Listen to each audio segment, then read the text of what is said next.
పొద్దున్న వచ్చి అని అన్నానంట. ఏ అలాగున్నావు ఏంటి అడిగాడండి. మొన్న నాన్న చచ్చిపోయాడు కదన్నా, మీకు తెలుసు కదా అన్నాడు. అయితే ఏం చేయమంటావు అన్నాడండి. కొంత బాధగా ఉంది నాకు, అందుకే వచ్చాను ఆధారపడు. వెళ్ళు, మీ నాన్న చచ్చిపోతే తిరిగి వస్తాడా, వెళ్ళు పరిచయం ఇచ్చాయి, దేవుని సేవించు, దేవుని ప్రేమించు, మొదటి స్థానం ఇవ్వు అన్నాడు. ఇది నా జీవితంలో పడింది. నేను 2009లో కొన్ని విషయాలు చెప్పాను. నేను స్వస్థపడిన తర్వాత నేను జీలిమిల్లో మందిరం కట్టాం. జీలిమిల్లు అని ఉంది ఇప్పుడు, అక్కడ నా ఫస్ట్ మందిరం. అది కష్టపడి కట్టాం. 2 రోజులు ఉండగా సంఘం ఏం సహకరించలేదు. వాక్యం రాని ఒక బ్రదర్ వచ్చాడు, మా స్నేహితుడు. మా అమ్మకి క్యాన్సర్ వచ్చింది, బ్రెస్ట్ క్యాన్సర్ వస్తే మా అమ్మ చనిపోయే స్థితిలో నేను ఒక ప్రశ్న వేసాను మా అమ్మని. నువ్వు ఇంత ప్రార్థనాపరురాలు కదా, పొద్దున్నేసి దేవుడు అంటావు, మధ్యాహ్నం వేసి దేవుడు అంటావు, రాత్రి వేసి దేవుడు అంటావు, మందిరానికి ఏమో పొద్దున్నేళ్ళు కూర్చుంటావు, ఏ రోజు కూడా మానేది కాదు. 6:30 అంటే 6:30కి 6:20కి వెళ్ళి కూర్చుంది మందిరంలో. మరి నీకెందుకు, మరి మా పరిస్థితి ఏంటి అని అడిగితే అప్పుడు ఒక మాట చెప్పింది మా అమ్మ. నాకు ఆ మాట ఎంత ఇష్టమైన మాట. నీతిమంతుని తదనంతరం తన పిల్లలు ధన్యులవుతారు. కాబట్టి అలాంటి స్థితిలో ఉన్నప్పుడు నాకు మా వదిన ఫోన్ చేసి, అయ్యా మీ అమ్మ మరణకరమైన స్థితిలో ఉంది, ఇవాళ రేపు అయిపోద్ది, కాబట్టి ఎల్లుండి మందిరం ప్రతిష్ట, తర్వాత యూత్ క్యాంప్ స్టార్ట్ 2011 సెప్టెంబర్. ఇప్పుడు నేను వెళ్ళిపోతే దేవుని పని ఆగిపోతే అది బాగోదు. సరే నేను ఏదైతే అయిందని చెప్పి నేను ఉండిపోయాను. యూత్ క్యాంపులో స్టార్ట్ అవుద్ది, రాత్రికి మందిర ప్రతిష్ట. మా అమ్మ చనిపోతే నేను మా ఇంటికి వెళ్ళాను. వెళ్ళిన తర్వాత నా బంధువులందరూ నన్ను తిట్టారు, మా పెద్దాన్ని కూడా నన్ను తిట్టాడు. ఇలాంటి కషాయి కొడుకుని మేము ఎక్కడ చూడలేదా. అయితే నా హృదయం మాత్రము సంతోషం అనిపించింది. ఎందుకంటే దావీదు చెప్పాడు కదా, ఆ మాట నాకు ఎంత ఇష్టం అన్నమాట. దావీదు 40వ కీర్తనలో, దేవాని చిత్తం చేయటం నాకు మనుషులు సంతోషపరచవచ్చు, మనుషులు సంతోషపరిస్తే మనుషులు మెచ్చుకుంటారు, కానీ దేవుని చిత్తము చేయట చాలా కష్టం. దానంత అవమానము, దానంత నింద, దానంతటువంటి భరించలేము. దేవుని చిత్తం కొంతమంది దేవుని చిత్తం చేసేస్తాం అంటారు. ఆ దేవుని చిత్తం చేయాలి అని అంటే ఎన్నో గుండెలు ఉండాలి. కొన్నిసార్లు భార్య మనల్ని అర్థం చేసుకోలేదు, భర్త అర్థం చేసుకోలేడు, పిల్లలు అర్థం చేసుకోలేదు. ఇంత దుర్మార్గుడు, ఇంత కఠినాత్ముడు అనుకుంటా ఉంటాడు. కాబట్టి అలాగున ఆ దినాల్లో నేను ఆ విధంగా నేను చేసిన కారణాన నాకు ఎంతో అవమానం వచ్చింది. అయినా సరే నాకు బాధ వచ్చింది, కానీ నేనేమో సంతోషించాను. కాబట్టి నేను మీకు చెప్పాల్సింది ఏమిటంటే, దేవుని క్రయం ఎవరైతే చెల్లిస్తారో వారి జీవితంలో జీవం అంటారు. అది ఒక పాట పాడమని చెప్పాను. ఆ పాట అది నాకు రాదు, కానీ జీవమునిచ్చిన జీవాధిపతికి జీవమునిచ్చేదా నేను. ఆ పాట మీరు యూట్యూబ్లో ఉంటుంది. అది తణుకు సుందర్ సింగ్ గారని దైవజనుడు కట్టాడు ఆ పాట. కాబట్టి జీవమునిచ్చేటువంటి ఆ జీవాధిపతికి ఏమి ఇవ్వాలి? మన జీవం, మన శరీర ఆత్మ ప్రాణములు ఇవ్వాలి. ఇలాగున నేను అక్కడ వాళ్ళ దగ్గర నేర్చుకున్నాను, దేవుని కంటే ఏది ఎక్కువగా నేను ప్రేమించకూడదు అని. తర్వాత ఇక్కడ నా దగ్గర ఒక దేవుని సేవకులు 2 తర్ఫీదు పొందారు. నాతో పాటు 20 సంవత్సరాలు జర్నీ చేశాడు. చాలా చక్కని పరిచయం చేశాడు. వాడు నా ఇంట్లో ఒక పిల్లోలాగా పెరిగాడు. నేనే పెళ్లి చేశాను. అతను కొంచెం ఫైనాన్షియల్ ప్రాబ్లమ్స్ వచ్చి దేవుని సేవను విడిచిపెట్టి, రెండవది ఇక్కడ ప్రజలు కూడా కొంచెం సహకరించలేదు. వాడు వదిలిపెట్టి వెళ్ళిపోయాడు. 2 నెలలు అయింది. ఇదంతా దుఃఖంగా ఉన్నాడు. ఇది అన్న చెప్పన్నారు కాబట్టి చెప్తే నాకు వీళ్ళంతా ఎంతో బాధగుండా ఉన్నారు. దేవుని సేవకుడు వదిలిపెట్టి వెళ్ళిపోవడం, దానంత నష్టం ఎక్కడ ఉంది. కాబట్టి అందుకనే మీరందరూ వచ్చారు. దేవుడు ఎంతోగానో ఈ సంతోషకరమైన సమయమా ఇలాగ ఈ ప్రజల్ని మీరు ప్రేమించి వచ్చారు. అందుకు బట్టి మా హృదయపూర్వక వందనాలు. అయితే దేవుని సేవలో దేవుడు మనుషుల మీద ఆధారపడకుండా దేవుని మీద అలాగ ఆధారపడాలి అన్నది మా దైవజనుడు నాకు నేర్పాడు. ఎవరిని ఏది అడగకూడదు రానివాడు. నేను కూడా బోధించేవాడిని. నేను ఏదైతే బోధిస్తానో ఆ బోధ ముందు నాకే తగులుద్ది. ఒకరోజు నేను జూమ్లో హైదరాబాద్ జూమ్లో వాక్యం చెప్పమన్నారు. చెప్పమంటే నేను వాక్యం చెప్తూ దేవుని పిల్లలు అడగా పెట్టకుండా అసలు తినకూడదు, కనీసము వాళ్ళని ఏది ఆశించకూడదు అని బోధ చేశాను. ఒక వారానికి ఒక ఆమె కృతజ్ఞత మీటింగ్కి నన్ను పిలిచింది. ఆ కృతజ్ఞత మీటింగ్ వెళ్ళినప్పుడు మంచి నాటుకోడి వండింది. వండితే నాతో పాటు ఇద్దరు బ్రదర్స్ని కూర్చోబెట్టింది. ఆవిడ నా కొరకు ఏం చేస్తే, అమ్మో మా దేవుని సేవకుడు వచ్చాడని చెప్పి కొత్త ప్లేట్లు, కొత్త గ్లాసులు, కొత్త టీపై అన్నీ కొత్తగా ఉన్నది. నా కోసమే నేను వచ్చినప్పుడే కీర్తన నా కోసమే పెడుతుంది, మళ్ళీ దాచేస్తుంది. అమ్మో అన్నయ్య గారు మా ఇంటికి వచ్చాడని చెప్పి సంతోషంతో తట్టుకోలేక ఆమె అన్నం ఇంత వేసింది, వేసి కూర ఇంత వేసింది. ఎందుకంటే అమ్మకి తింటారండి. మా పక్క వాళ్ళు కూడా వేసింది. నేను కలిపేసి అయిపోయింది. వేస్తుందేమోనో చూస్తున్నాను. ఈ గరుడు తీసి పక్క వాళ్ళకి వేస్తుంది. వాళ్ళు వద్దన్నా సరే వాళ్ళకి వేస్తుంది. నాకు మనసులో ఉంది తినాలని. నేను ముందే చెప్పి నాటుకోడి కదా, ఈరోజు దొలగొట్టేద్దాంరా దాని సంగతి చూద్దామని అనుకున్నాను. ఎప్పుడైతే అనుకుంటాను, ఆశపడతానో దేవుడు నా నోటికాడ కూర్చి తీసేస్తాడు. చాలాసార్లు ఒక ఆయన నా దగ్గరికి వచ్చి చెప్పాడు, యూత్ క్యాంప్కి వచ్చి చెప్పాడు, తాగదు ఇంత పరిచయం జరిగింది చూడలేదు, తెలుసుకోలేదు, ఇక్కడ పైన ఇంటి పైన షెడ్ వేసేస్తాను అన్నాడు. ఇంకేముందిరా షెడ్ వేసేస్తాను అన్నాడు. ఇప్పుడు కూడా షెడ్ లేదు. ఇంకొక ఆయన ఏమన్నాడంటే, బ్రదరు నీకు దేవుడు నాకు భారం ఇచ్చాడు, 2 లక్షలు ఇస్తానన్నాడు. ఇప్పటికి 8 సంవత్సరాలు అయిపోయింది.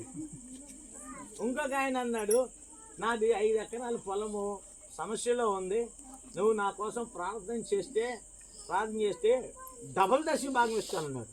అది 1 ఎకరం 40 లక్షలు. ఎంత లెక్కేసాను? 5, 4, 20, 2 కోట్లు కదా. 2 కోట్లు అంటే ఎంత వచ్చేది మనకి? 40 లక్షలు వచ్చేస్తాయని చెప్పి ప్రార్థన చేస్తే సమస్య తీరిపోయింది. ఈ రోజు కూడా నా మొఖం చూడలేదు ఆయన. అంటే దీన్ని బట్టి నేను ఏం నేర్చుకున్నానంటే, ఏదైతే ఆశపడతానో అది నా జీవితంలో రాదు. ఏదైతే ఆశపడనో, ఎప్పుడో అసలు ఇద్దరు నుంచి ఇలాగ సువార్త చేయించాలని ఎప్పుడూ ఆశపడ్డాను. ఇప్పుడు వరకు అది తీరలా. కానీ నేను ఎప్పుడైతే ఆశపడలేదు, దేవుడు మిమ్మల్ని తీసుకొచ్చా. అంటే ఇది నేను నేర్చుకున్నటువంటి పాఠం. అంటే దేవుని కంటే ఎవరిని మనం ఎక్కువగా ప్రేమించకూడదు, దేవుని కంటే ఎక్కువ ఎవరిని మనము స్నేహించకూడదు. తర్వాత ఇంకోటి నేర్చుకున్న విషయం ఏంటంటే,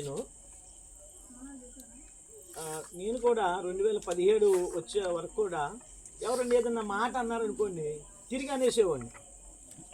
వాళ్ళు ఏదంటే అదే దాన్ని క్లారిఫికేషన్ ఇచ్చేవాడిని. అయితే నా స్నేహితుడు ఒక మాట చెప్పాడు, సరే నాయన నువ్వు తిరిగి అన్నీ నువ్వు చెప్పుకున్నావు, నీ గురించి నువ్వు చెప్పుకున్నావు, అది తప్పు, నీవు నోరు మూసుకో, సైలెంట్ అయిపోయాను. అబ్బా ఇదేదో బాగుందిరా అనుకుని సైలెంట్ అయిపోయాను. నన్ను ఎవరైతే విమర్శించారో, నాకు ఎవరైతే నన్ను ఇబ్బంది పెట్టారో, వాళ్ళు ఎన్ని అన్నా నేను చచ్చిపోయిన వాడిని అనుకున్నాను. అప్పుడు ఒక మాట గుర్తొచ్చింది నాకు, విలాప వాక్యములు. టైం అంత ఇచ్చారు తిరిగి చెప్పేస్తాను అన్నా. ఎంత అయింది?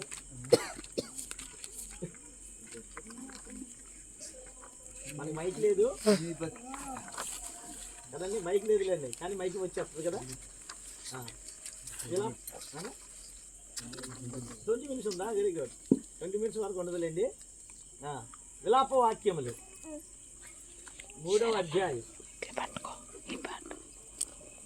ఈ మాట నేను అనుభవించి తర్వాత చాలా మందికి నేను చెప్పాను అన్నమాట. చూడండి 3వ అధ్యాయము 26వ వచనం నుంచి. ఇది మీకు కూడా పనికొస్తే ఉంచుకోండి. నరులు ఆశ కలిగి యెహోవా అనుగ్రహించు రక్షణ కొరకు ఓపికతో కనిపెట్టుట మంచిది. యవ్వన కాలమున కాడి మోయట నరునికి మేలు, అతని మీద దాన్ని మోపిన వాడు యెహోవాయే. గనుక అతడు ఒంటరిగా కూర్చుండి మౌనంగా ఉండవలెను, నిరీక్షణ ఆధారం కలుగునేమోనని అతడు బూడిదలో మూతి పెట్టుకునేవలెను. ఈ మాట నా జీవితంలో బాగా పనిచేసింది. మూతిని తీసుకెళ్ళి ఎక్కడ పెట్టాలన్నాడు? బూడిద ఎందుకు పెట్టాలండి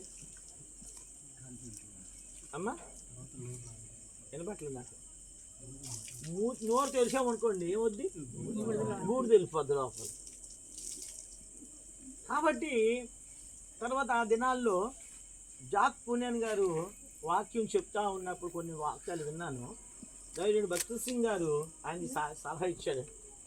ఎవరైనా నీ మీద నేరస్థాపన చేసినప్పుడు నేను యథార్థవంతుడిని, నేను పరిశుద్ధుడిని నువ్వు చెప్పుకో అక్కర్లేదు. నువ్వు సైలెంట్గా ఉంటే దేవుడు నోరిప్పుతాడు. నువ్వు కానీ నోరిప్పావనుకో దేవుడు ఏమవుతాడు? సైలెంట్ అయిపోతాడు. ఆ మాట నాకు చాలా బాగా పనిచేసింది. కాబట్టి అప్పుడు నాకు జ్ఞానోదయం అయింది. బుద్ధుడికి ఎక్కడ దాకా జ్ఞానోదయం అయింది? బోధివృక్షం కింద జ్ఞానోదయం అయినట్టు నా శ్రమల్లో నాకు జ్ఞానోదయం అయింది. కాబట్టి ఎప్పుడైతే అలాగ నేను చేశానో వాళ్ళు ఎన్ని నిందలేసినా, ఎంత అవమానపరిచినా, ఎన్ని చేసినా అస్సలు మాట్లాడేవాడు కాదు. వాళ్ళు ఏదైతే చేశారో దాన్ని నేను ప్రార్థన చేసేవాడిని. వాళ్ళు ఏమన్న వాళ్ళు అంటే ఇది డబ్బులు ఎత్తుకుపోయాడు బాబా, నేను డబ్బులు ఎత్తుకెళ్ళిపోయారంట, నిజంగా డబ్బులు కావాలనేవాడు. వాళ్ళు ఎంత చేశారు అది చేశారనేవాడు. అట్లాగే దేవుడు అన్ని విషయాల్లో సహాయం చేసేవాడు. ఇక్కడ నేను మీకు చెప్పదలుచుకున్నది ఏంటంటే, మనం ఎవరైతే మనము ఓపిక పడతామో, ఎవరైతే సహిస్తామో దేవుడు వాడిని విడిచిపెట్టాడు. కీర్తన 25వ అధ్యాయం 1వ వచనంలో నాకు ఎంతో ఇష్టమైన మాట, యెహోవా నీ దిక్కునకు చూచిన ఆత్మను ఎత్తుచున్నాను, నన్ను ఎన్నడు నువ్వేం చేయొద్దు, సిగ్గుపడనీయొద్దు. కాబట్టి దేవుని ప్రజలైనటువంటి మనము నేను నేర్చుకున్నది ఏంటంటే, నా సమస్య వచ్చినప్పుడు దేవుని దగ్గరికి రావటము, దేవుని మీద ఆధారపడటము అట్లాగునా నేను చేస్తాను. ఈ సమయంలో కూడా యాక్చువల్గా ఇలాగ జరుగుద్దని నేను అనుకోలేదు. ఈ దేవుని సంఘమే ఇలాగున చేసింది, దేవుని సంఘం. కాబట్టి వారి కొరకు మీరు ప్రార్థన చేయండి. వారు ఇక్కడ ఒక 30-40 మంది ఉంటారు సహోదరులు. మాకు దూరం అయిపోతూ ఉంది ఇక్కడ రావడానికి. కొంతకాలం అయితే మా దగ్గరకు వస్తారు. వారి కొరకు మీరు ప్రార్థన చేయండి. తరువాత ఇలాగ నా దేవుని సేవకుల ద్వారా నేను కొంత నేర్చుకున్నాను. దేవుని సేవకులు మా పూర్వ దినాల్లో దేవుని సేవకులు మాకు అలాగ నేర్పించారు, కొట్టి నేర్పించారు. అలాగ దేవుని ఇంట్లో పని చేయడము నేర్చుకున్నాను. దేవుని ఇంట్లో ఎలాగ మెలగాలో నేను నేర్చుకున్నాను. కాబట్టి మనకు ఎదగాలి అంటే, ఆత్మీయంగా ఎదగాలంటే ఎక్కడ ఎదుగుతాం? మనం సహవాసంలో ఎదుగుతాం. ఇలాంటి సహవాసం. నేను సువార్త చేయడం కూడా వచ్చేది కాదు. నేను మారుమనసు పొందిన దినాల్లో ఒక మాట ముగిస్తాను. ఒకసారి 98-99లోనో VBS అవుతా ఉంది మా అనకాపల్లిలో. అవుతూ ఉంటుంటే నేనేమో వాక్యాలు చెప్పమంటే రిఫరెన్స్ టకటక చెప్పేస్తున్నాను. ఆ మెమరీ వర్సెస్ అడుగుతారు కదా, చెప్తా ఉంటే లాస్ట్ రోజున ప్రొసెషన్కి వెళ్తా ఉంటే మార్టిన్ అంకుల్ గారి అబ్బాయి డేవిడ్ మార్టిన్ గారు పిలిచి, ఒరే నువ్వు సువార్త చెప్పాలరా అన్నాడు. నా గుండెలో రాయపడిపోయింది. అప్పుడు నేను మైకే పట్టుకోవడం తెలియదు. నేను అన్నాను, ఇప్పుడు వరకు ఎక్కడ చెప్పలేదు కదండి, తర్వాత చెప్తానండి. తర్వాత కూడా మొదటి రోజు అవుద్ది కదరా అన్నాను. కానీ ఆ రోజున నాకు వెనక్కి వెళ్ళిపోయాను. అయితే నేను ఎప్పుడైతే దేవుని సేవకు వచ్చాను, ఆ దేవుని సేవలు ఎప్పుడైతే ఏ రోజు కూడా మా దేవుని సేవకుడు నువ్వు వాక్యం చదివావా అని ఎప్పుడు అడగల. కాబట్టి నేను ప్రభు పాద వద్ద నేర్చుకున్నాను దేవుని వాక్యాన్ని. కాబట్టి మనం ఎవరూ బోధించక్కర్లేదు. దేవునితో సహవాసం చేస్తే దేవుడే ఆ జ్ఞానం ఇచ్చి దేవుడే నడిపిస్తాడు. కాబట్టి మరొకసారి ఎక్కువ మీ సమయం పాడు చేయను, అన్ని ఎక్కువ చెప్పడానికి నేను చెప్పను, ఎందుకంటే మనం చెప్పేసాను చాలా. కాబట్టి ఇవి దేవుని మహిమార్థమై దేవుడు ఇలాగ నాకు నేర్పించాడు. మా పరిచర్య కొరకు ప్రార్థన చేయండి, ఇక్కడ పరిచర్య కొరకు ప్రార్థన చేయండి. ఇక్కడ ఇది మందిరము పడిపోయింది, గోదావరి వచ్చి ఒక రోజున మన గోదావరి చూసాము కదా, అది అక్కడ వర్షాలు పడితే రోడ్డు ఎక్కి ఇక్కడ వరకు వస్తుంది. అప్పుడు వీళ్ళు తట్టా పుట్ట సర్ది ఆ కొండల మీదకి వెళ్ళిపోతారు, బరకం పట్టుకుని వెళ్ళిపోతారు. పాపం ఆ షడ్రక్ అనేవాడు చాలా చాలా కష్టపడ్డాడు. ఇక్కడ అది చాలా కష్టపడ్డాడు, వీళ్ళతో పాటు బరకం పట్టుకుని వెళ్ళి అక్కడ జీవించాడు. కాబట్టి ఇలాంటిది అంటే ఏజెన్సీ ప్రాంతంలో చాలామంది, అంటే నేను ఒక మాట చెప్తాను, మీరు తప్పు అనుకోవచ్చు రైట్ అనుకోవచ్చు, నేను ఆశించి చెప్పట్లేదండి. మాకు ఒక జూమ్ ఉంది, ఆ జూమ్లో ఎంతసేపు వాళ్ళు నార్త్ నార్త్ నార్త్ అంటుంటారు. తప్పలేదు, నేను నార్త్ గురించి ప్రాణం తప్పలేదు. నేను అంటాను నార్త్తో పాటు సౌత్ ఇండియాలో కూడా చాలామంది ఏజెన్సీ ప్రాంతాల్లో పేద సేవకులు ఉన్నారు. కాబట్టి వారి కొరకు కూడా మీరు ప్రార్థన చేయండి దయచేసి. అంటే నేను మీకు ఇవ్వమని చెప్పట్లేదు. ఇప్పుడు చాలా ప్రాంతాల్లో దేవుని సేవకులు ఉన్నారు. ఇప్పుడు అక్కడ మా ఓడి ఇల్లు ఉంది, ఆ ఇల్లు రేకులు తప్ప గోడలు లేవు. చిన్న పిల్లలు వేసుకుని ఇక్కడ 8 సంవత్సరాలు అక్కడ ఓన్లీ తెరలు కట్టుకుని తెరల్లో ఉన్నారు. అలాంటి వాళ్ళు చాలామంది ఉన్నారు. కాబట్టి వారి కొరకు కూడా మీరు ప్రార్థన చేయండి, ఈ పరిచర్య కొరకు ప్రార్థన చేయండి. దేవుడు మిమ్మల్ని దీవించి ప్రార్థన చేసుకుందాం. ఈరోజు నుంచి ప్రార్థన చేస్తాం.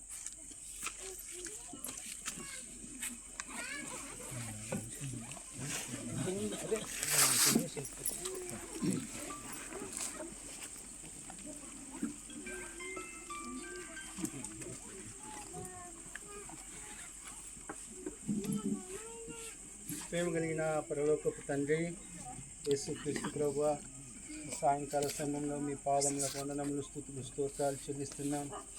ఉన్నవాడు అనువాడు అయిన దేవుడవుగా మాకున్నందుకు వందనాలు స్తోత్రాలు చెల్లిస్తున్నాను.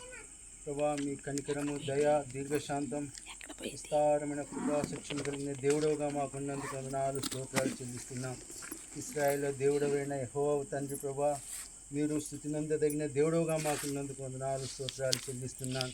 ప్రభా, యెహోవా అయిన నీవు మారని మార్పు చెందని దేవుడవుగా మాకున్నందుకు వందనాలు స్తుతులు స్తోత్రాలు చెల్లిస్తున్నాం. ప్రభా, సర్వాధికారి అయిన దేవుడవండి, నిరంతరము స్తోత్రాలుగా ఉన్నందుకు వందనాలు స్తుతులు స్తోత్రాలు చెల్లిస్తున్నాం. నాయన, పరలోకమందును భూమి మీదను సర్వాధికారం కలిగిన గొప్ప దేవుడవుగా మాకున్నందుకు వందనాలు స్తోత్రాలు చెల్లిస్తున్నాం. ఈ సాయంకాల సమయంలో తండ్రి ప్రభా, ఈ ఏజెన్సీ ప్రాంతంలో తండ్రి ప్రభా, ఈ పాదంలో యుద్ధకు వచ్చుటకు ఇచ్చిన కృప కొరకే వందనాలు స్తోత్రాలు చెల్లిస్తున్నాం. ఇక్కడ పరిచర్య చేస్తున్న నీ దాసుని ప్రభా, మీరు ఒక దీపస్తంభంగా ఒక ధ్వజంగా నైనా నశించిపోయే ఆత్మల పట్ల మీరు చూపుచున్న కృప కొరకే వందనాలు స్తోత్రాలు చెల్లిస్తున్నాం. ఇంత కఠినమైన ప్రదేశంలో కూడా తండ్రి ప్రభా నైనా తను ప్రజలు తండ్రి ప్రభా ఇక్కడ ఉంటుండగా తండ్రి ప్రభా వాటిని జ్ఞాపకం చేసుకోమని ప్రార్థిస్తున్నాం. నిజంగా తండ్రి, ఈ ప్రాంతంలో ఎవరు కూడా సేవ చేయడానికి తండ్రి ప్రభా ఇష్టపడరు. అయితే ప్రభా, నీ యొక్క పాదముల యొద్ద నేర్చుకుంటూ వచ్చిన విధానాన్ని బట్టి నీ వైపు తప్ప తండ్రి ప్రభా మనుషుల వైపు చూడకుండా తండ్రి నైనా చూస్తున్న విధానాన్ని బట్టి వందనాలు స్తోత్రాలు చెల్లిస్తున్నాం. ఈ దాసుడు తండ్రి ప్రభా కొండల తట్టు కన్నెత్తుచున్నాను, నాకు సహాయం ఎక్కడి నుండి వస్తుందని ప్రభా, అయితే నీ వైపు నుండే వస్తారని ప్రభా జ్ఞాపకం చేసుకున్నందుకు వందనాలు స్తోత్రాలు.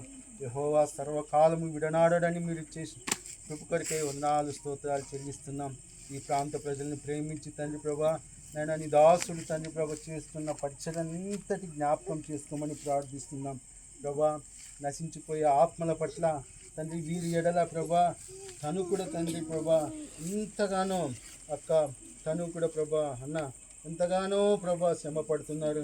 ఈ యొక్క ప్రజలను ప్రభా ఈ యొక్క మార్గంలో ఈ యొక్క విశ్వాసంలో స్థిరంగా ఉంచుటకు కృప చూపిస్తున్న విధానాన్ని బట్టి వందనాలు స్తోత్రాలు నాయన. నేను కూడా ప్రభా ఈ ప్రాంతానికి వచ్చుటకు ఇచ్చిన కృప కొరకే వందనాలు స్తోత్రాలు చెల్లిస్తున్నాం. నీ యొక్క సైన్యంలో తండ్రి ప్రభా నన్ను కూడా జ్ఞాపకం చేసుకుని రప్పించుకున్న విధానాన్ని బట్టి వందనాలు.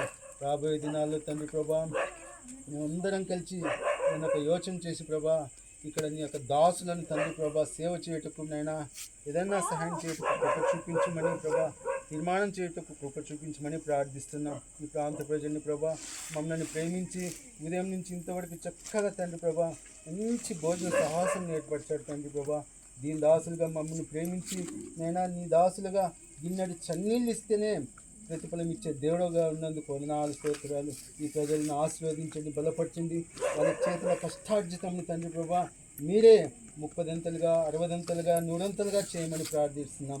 ఈ ప్రాంత ప్రజలు ఇక్కడ ఉంటున్న ప్రభా ఎలాంటి అపాయకరమైన జంతువులు పాములు తండ్రి ఎలాంటివి రాకుండా ఈ ప్రజల చుట్టూ తండ్రి ప్రభా నీ కాపుదల భద్రత దయచేయమని ప్రార్థిస్తున్నాం. ఇక్కడ చేయుచున్న నీ దాసుడు కూడా ప్రభా జ్ఞాపకం చేసుకోమని ప్రభా ఆయన కావాల్సిన ప్రతి అక్కడని ప్రభా నీ వైపు చూస్తూ ఉండగా ప్రభా తీర్చే దేవుడో తండ్రి నీకే వందనాలు స్తోత్రాలు చెల్లిస్తున్నాం. మమ్మల్ని కూడా ఇక్కడ రప్పించి తండ్రి ప్రభా ఈ ప్రాంతాన్ని చూచుటకు ఇచ్చిన కృప కొరకై వందనాలు స్తోత్రాలు చెల్లిస్తూ యేసుక్రీస్తు వారి శ్రేష్టమైన ఘనమైన ఉన్నతమైన నామమున స్తుతించి ఆరాధించి ప్రార్థించుకుంటున్నాను తండ్రి. దేవుని ప్రేమ, యేసు ప్రభు వారి కృప, పరిశుద్ధాత్మ అన్యోన్య సహవాసం మనకును సకల పరిశుద్ధులకును ప్రత్యేకంగా సాధారణ సంఘమునకు ఎల్లప్పుడూ తోడయుండును గాక. నరుల మైత్రి నష్టము ఏర్పడున్ గురిని మైత్రి పాట్లు కలిగినన్నా. నరుల మైత్రి నష్టము ఏర్పడున్ గురిని మైత్రి పాట్లు కలిగినన్నా. జీవమునిచ్చేదానేను జీవమునిచ్చేదా జీవాధిపతికి జీవమునిచ్చేదానేను నా జీవమునిచ్చేదా జీవాధిపతికి జీవమునిచ్చేదానేను నా జీవమునిచ్చేదానేను నా జీవమునిచ్చేదానేను జీవమునిచ్చేదా జీవాధిపతికి జీవమునిచ్చేదానేను నా జీవమునిచ్చేదా జీవాధిపతికి జీవమునిచ్చేదానేను.